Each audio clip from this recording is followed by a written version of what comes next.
Welcome, WABC listeners, to another episode of Cop Talk.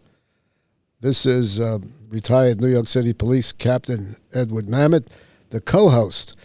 And today I am the host because our host, Detective retired first grade Kevin Schroeder, is out somewhere in the world on a covert assignment. And if this keeps up, he's going to wind up being the co-host and I will be the host. Well, anyway, today we have a most interesting guest.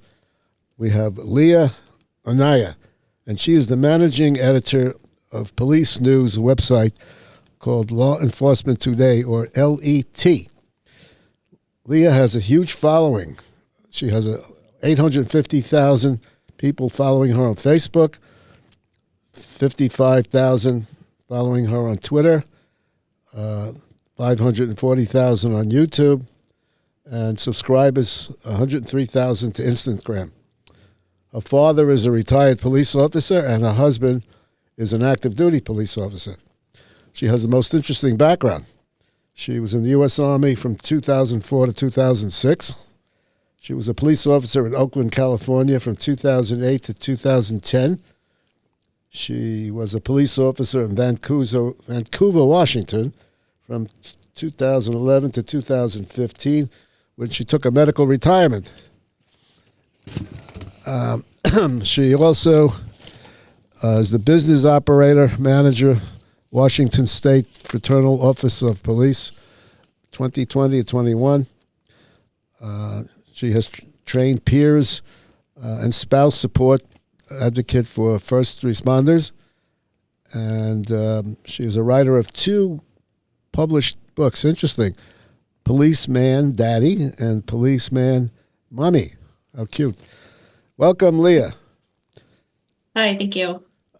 Please tell us about your law enforcement background. Well, you kind of summed it up, but I started in Oakland, California, following in my father's footsteps. And then the city of Oakland, for some reason, thought that laying off almost 100 cops was a good idea. And so my husband and I, he wasn't my husband yet, but we were both forced to find employment elsewhere. And it ended up being a blessing in disguise because now we'd moved up to Washington. We were both hired with the Vancouver Police Department. And God kept telling me that I was done, and I kept telling him no, but he kept injuring me. And finally, I wasn't able to ignore it anymore. So like you said, I took a medical retirement. What about your military career? I was an intelligence analyst, very short-lived. Obviously, it was only 2 years. I got pregnant with my first child. That's when I got out, so that I wouldn't be deployed. Wow.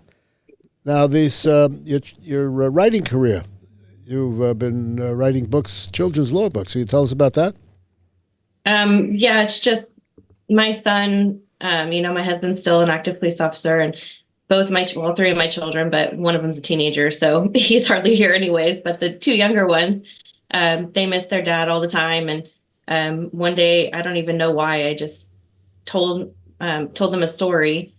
And my younger son in particular is obsessed with all things law enforcement. And so I told him a story about a boy watching his daddy get ready for work. And I was like, that's kind of cute. I might make that into a book. My husband encouraged me to, there's a publisher we know, so we reached out. And then my daughter said, well, what about me? And what about a girl cop? And so that's how Police Officer Mommy got born.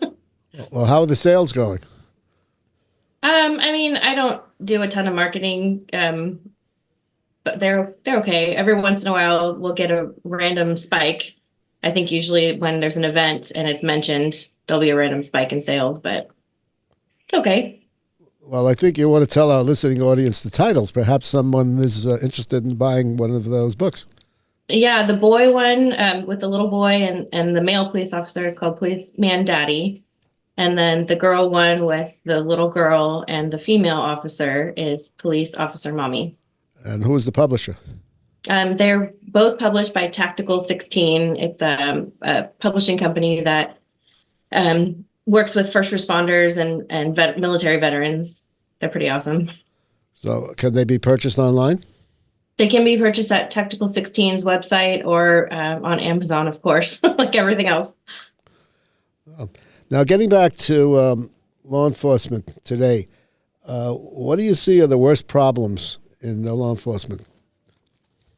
I think the first or the worst by far is the fact that all the officers out there, when they get into situations that normally seem pretty black and white, they're having to second guess themselves because they're just afraid of what are going to be the repercussions. I mean, of course, forever we've been wanting to follow law, follow policy, honor people's rights, and that kind of thing. But now, if they do make a mistake, it's not just, oh shoot, this is a learning experience. I really need to work on whatever mistake I made. No, now they're worried. Well, am I going to be arrested? Well, am I going to be personally sued? Is my family going to lose our home because I made a mistake? Because of all these, prosecutors out there, they're more concerned about dealing with police officers than they are with actual criminals.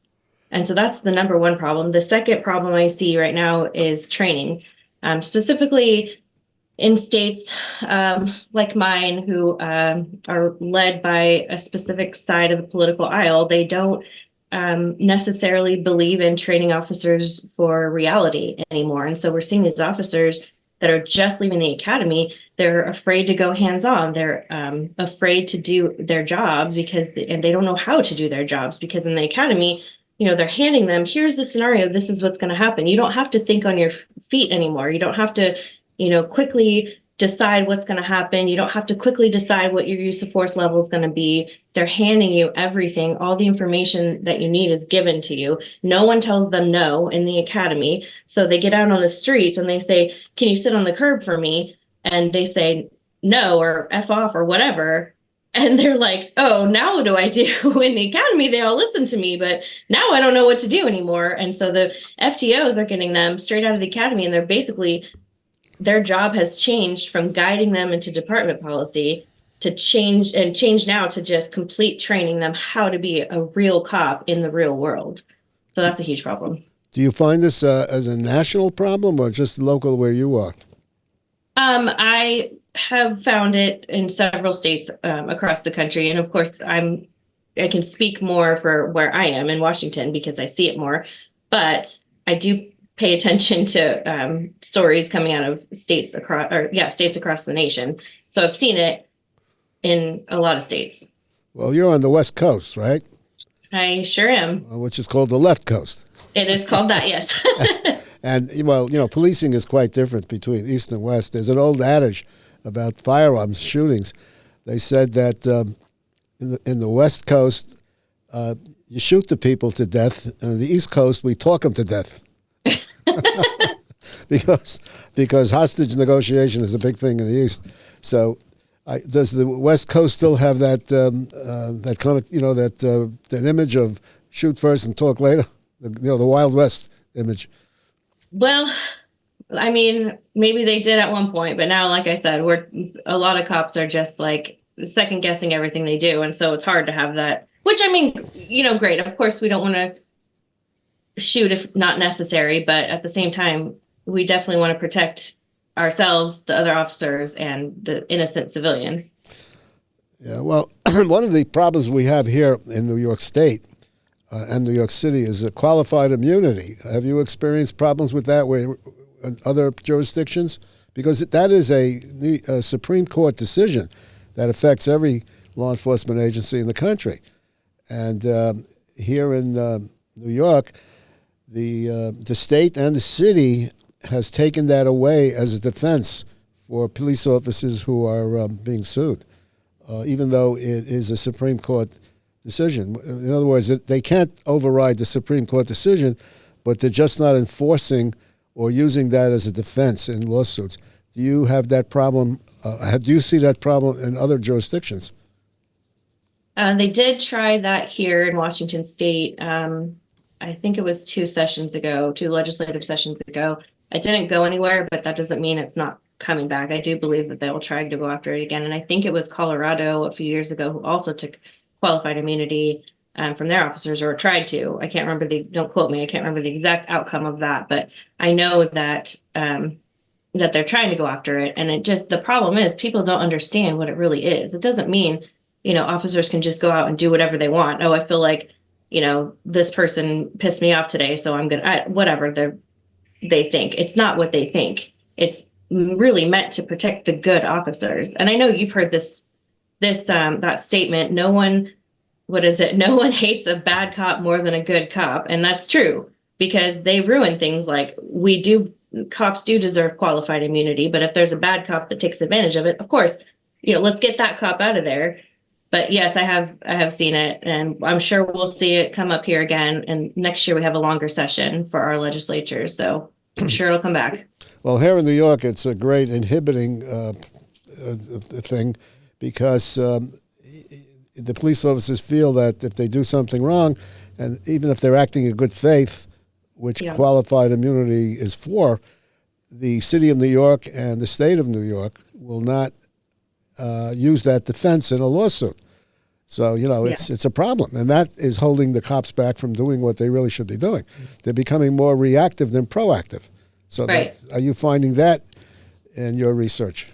Yes, a lot less proactivity. Because if you look at it, when people, and the media is a big culprit of doing this, they'll say, oh, it was just a routine traffic stop, or, oh, they only pulled them over for, registration tabs, and then it turned into a shooting. Well, obviously the officer didn't shoot them because they had expired registration. It escalated to a point where the officer needed to use that. And that's where, you're seeing places like New York, where their staffing levels are plummeting. Well, I wonder why, when they're not going to get the legal backup that they deserve when things like that do happen and they are acting in good faith. That becomes an issue. Hey, it's the Good Greek Spiro, and I have some exciting news. Good Greek has been awarded National Mover of the Year. You've trusted the Good Greek for decades with your family's moving and storage needs. Now Good Greek is proud to be the nation's top mover. So when it's time for you to move across town or across the country, trust America's best mover, Good Greek. Go to goodgreek.com for Good Greek, the National Mover of the Year. Good Greek Moving and Storage, your superhero movers. Now let's turn to one of my favorite topics: illegal immigration. You write extensively about that. Can you tell me? I think it's important for people to know what's going on, because most of what I get the writing from is press releases from immigration, customs enforcement, border patrol, customs border protection. They give out the press releases, and the media ignores it. The mainstream media ignores it. And I think it's very important for people to know what is actually coming over our borders. I mean, people say, oh, it's unaccompanied minors and women and children. And yeah, there are some of that or some of those. And yes, let's help those people in a legal way. But that's not the majority of what's coming across our border. It's fighting age men. And most of it right now, the highest number of illegal immigrants we have right now are from China. And so when you couple that with things like, breaches in our spyware protection and all that kind of stuff, well, they're traced back. Yeah, some of them are allegedly from Russia, but a lot of them are traced back to China. So you have this coupling of breaching into our data, breaching into our in some cases, the government data. And then you have this influx of Chinese migrants coming over illegally from the north and southern border. And you put those together, and that's what's coming across our border. It's not women and children. It is terrorists. It is rapists. It is murders. It is drugs. Well, that's true. I was going to ask you about the fentanyl problem. That's a crisis. It is absolutely a crisis, and they're finding different ways to bring it into our country. And then there's so many other crises here that are directly tied to it. Look at the homeless industrial complex. We have millions, sometimes billions of dollars going to these homeless people, but they don't want the help. Well, why don't they want the help? It's because they want the drugs. And where do they get the drugs? From illegal immigrants who bring the drugs over. And they're, when we do bust them, we find them in things like wheel wells. We find them in jars of lard. We find them in carrots, was the most recent one that I could not believe. But there's drugs coming over in shipments of carrots. That's interesting. I hope I don't eat one. Yeah, I hope you don't either. Well, the sanctuary city situation, in your research, do you find that there are more agencies that are dealing with agencies in sanctuary cities, or not? And what do the police officers do in those places? Or how do Well, they? I worked. I'm sorry. How do they deal with the problem?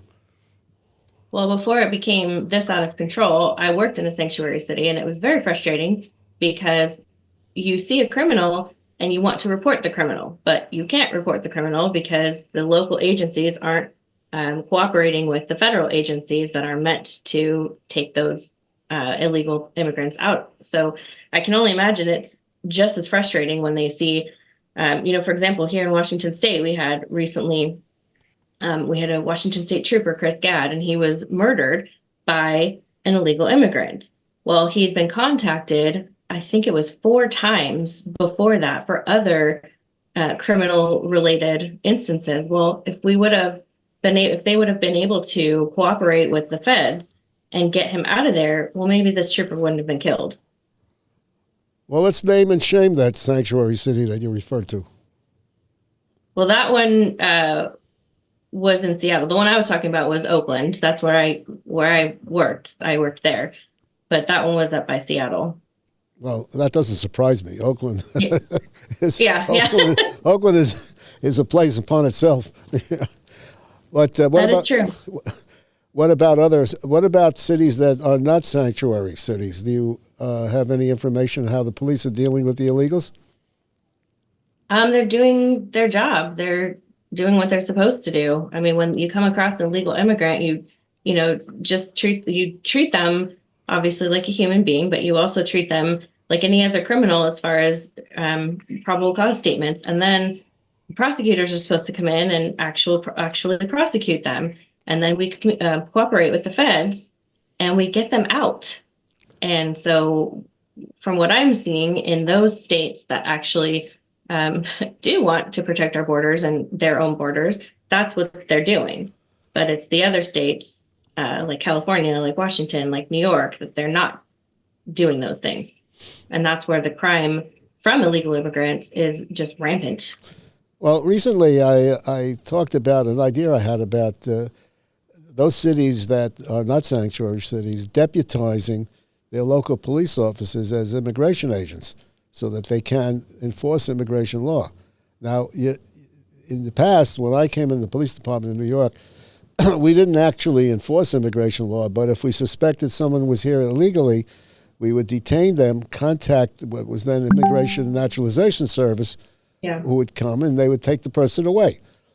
But I think if the certain police agencies were deputized by the federal government as immigration officers, they could actually make the arrest as immigration officers and hold them for ICE and take them away. What do you think about that idea? I think that's a fantastic idea. They're out there anyways. They're doing the work anyways. They want the same things. They have the same goals. I think it's a fantastic idea. Well, we have to get that across. If Trump becomes president, he said we're going to have the largest deportation in history.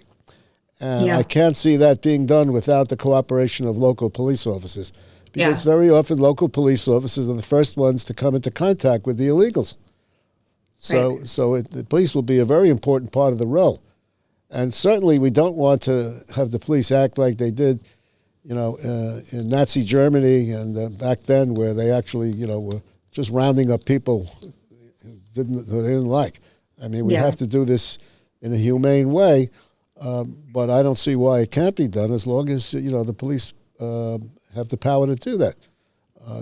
Not to grab people off the street randomly, but if you come in contact with somebody from, let's say, in a traffic stop, and you suspect that they're illegal, and you detain them.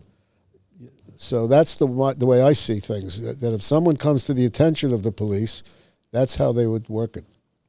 What do you think about that? I think that's great. I totally agree. It's a real fine line. We still have to honor that people do have constitutional rights, and we definitely don't want to step all over those. I mean, there's trust between police and the community is pretty low in a lot of places right now. And for some of it is warranted and some of it is absolutely not. But if we started doing things like you're saying, just rounding people up, I think you're illegal, get out of here. Yeah, that would have some strong implications and some real bad ramifications. But I think that if you come in contact, which is how it should have been all along, if you come in contact with somebody who is a criminal or who is doing a criminal act to warrant the police contact, well, let's do something about that. Let's not leave them here and contact them 4 more times and then let them be the murderer of a police officer or any other. Well, that's how it used to be in New York City before the 1980s. In the 1980s, our mayor, Edward Koch, he told the police no longer could we do that. And the policy of the police getting involved in immigration matters was stopped, and it's never been changed. So there is a history in the New York City Police Department and probably other agencies of doing what was done. So I think we have to get back to that. Now, you also write extensively about fentanyl. What can you tell us about that? I think that fentanyl is more dangerous than people realize, and that's the main issue is that it's taken over from many parts of the country. It's taken over from methamphetamine and heroin. People don't do those as much anymore. They're going straight to fentanyl, and the problem is people don't know that it gets laced and cut with other products that make it so much more deadly just from the first use. Or even you've seen a bunch of times where officers come in contact and they're not even ingesting it, they're touching it, and they're needing Narcan to bring them back to life. And that's the problem. It's extremely dangerous. It is extremely addictive, and we are seeing higher percentages of overdoses, whether they result in death or not, due to fentanyl. Well, you raise an interesting point. You said that the police officers touching suspects who are carrying fentanyl are getting hit with the fentanyl problem themselves? Well, when they arrest them and then they're going through their stuff, a lot of instances they'll touch whatever they're arresting them for, or they'll be doing their searches and they'll find drugs on them and they'll touch them, or they'll take a breath and they'll just breathe it in, and then they pass out and they're almost dead. I don't remember what state it was, but one of them recently has died. But the other ones, it was. Wow, that's really exciting. I've never heard that one before. It's dangerous. It's a very dangerous drug, and people just do not realize how dangerous it is. Yeah, well, every police agency should warn their police officers about that. I haven't heard that. Mm. In my time when I was a detective in narcotics, we were worried about getting stuck with needles, the junkies' needles, when we searched them. So inexperienced with cops would do that.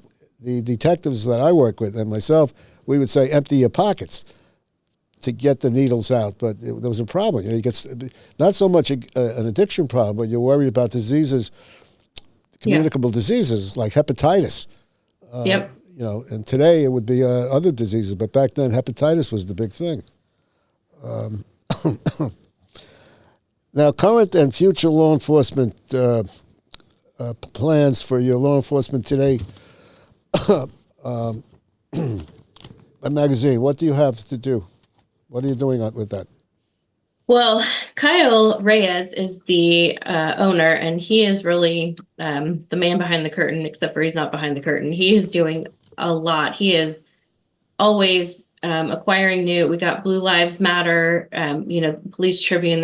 He is just trying to become a major law enforcement voice, which we are already. Those numbers that you said earlier of followers, that's Law Enforcement Today followers, not my personal ones, but he wants to be a voice in law enforcement. He wants us to speak.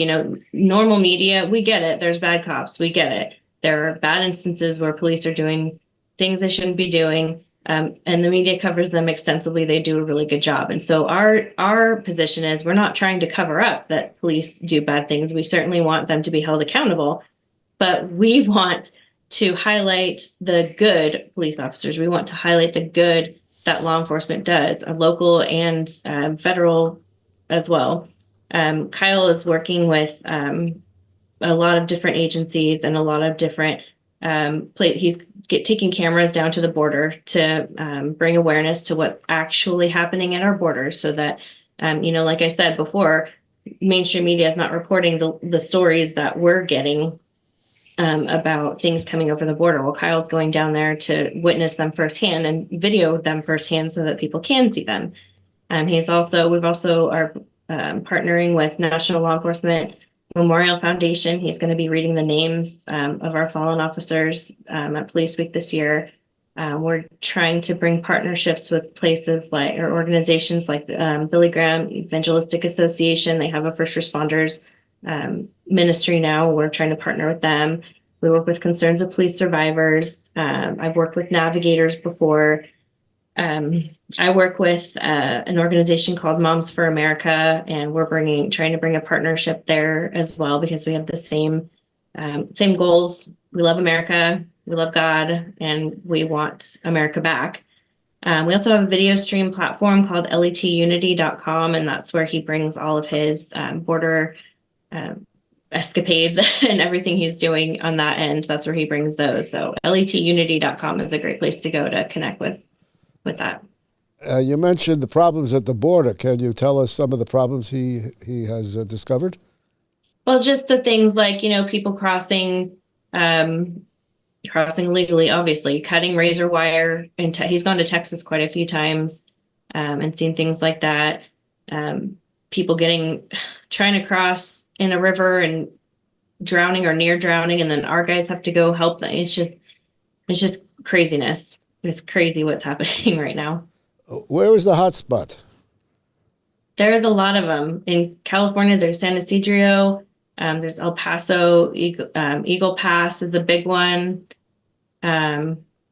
There's quite a few. And the thing is that it's important to note as well that, we do have hot spots, like you say, but every state is a border state. There are things that I've noticed in the last few weeks. There's I don't remember exactly what they were, but illegal immigration bust in Oklahoma. There was one in Arkansas.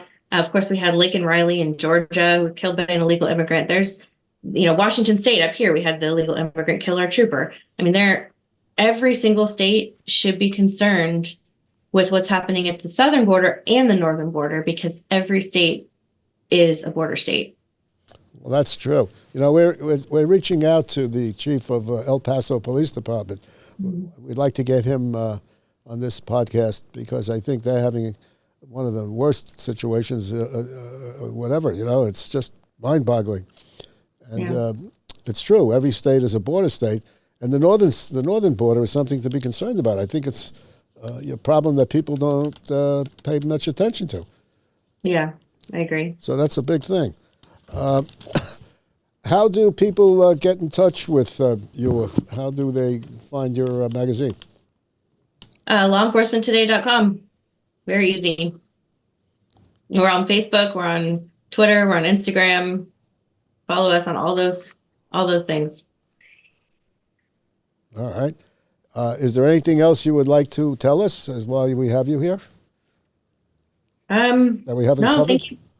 No, I don't think so. I think just if anybody out there that's listening follows Jesus, just keep up your prayers for law enforcement. Keep up your prayers for the people the journalists that are bringing awareness to what's going on with law enforcement and specifically the border. And hopefully we'll get our country back. Let's hope so. Well, Leah, thank you very much for this interview. You're quite knowledgeable lady. And let's hope that what we talked about takes fruition. Thank you very much. Thank you so much. Thank you. Okay.